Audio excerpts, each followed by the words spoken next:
ली तू ना। नमस्ते प्रणाम दोस्तों, गायत्री विश्वकर्मा देहाती लोकगीत चैनल पे आज आप लोगों का स्वागत है। आप लोग के बीच में हम लोग धमाकेदार नाच गीत लेके आए हूँ। आइए नाच गीत का पूरा आनंद लीजिए और सुंदर सुंदर कमेंट लिख के जरूर भेजिएगा। हाँ भरन गैली ना देवरवा बिना पनिया, भरन गैली ना देवरवा बिना पनिया, भरन गैली ना। हाँ भरन गैली ना देवरवा बिना पनिया, भरन गैली ना। पनिया भरन गैली ससुर कुवनवा, पनिया भरन गैली ससुर कुवनवा की छोड़िली हनीना।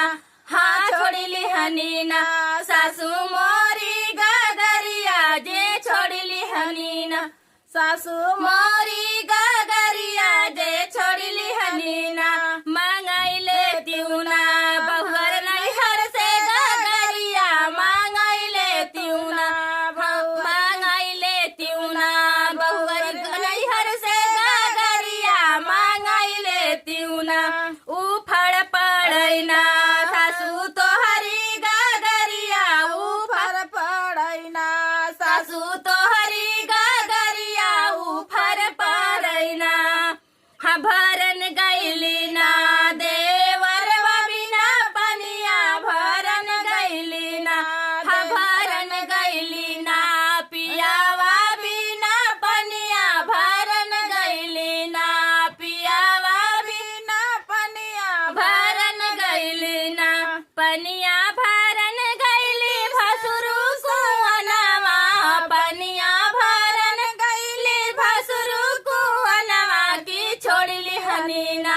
हाँ छोड़िली हनीना जेठनी हमारी रासरिया, जे छोड़िली हनीना।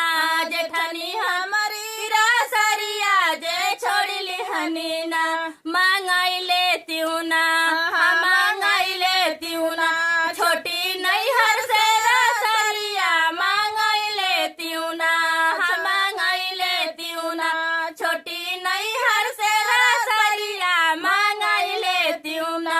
उफड़ पड़ैना हाँ उफड़ पड़ैना जेठनी तोहरी रासरिया, उफड़ पड़ैना हाँ उफड़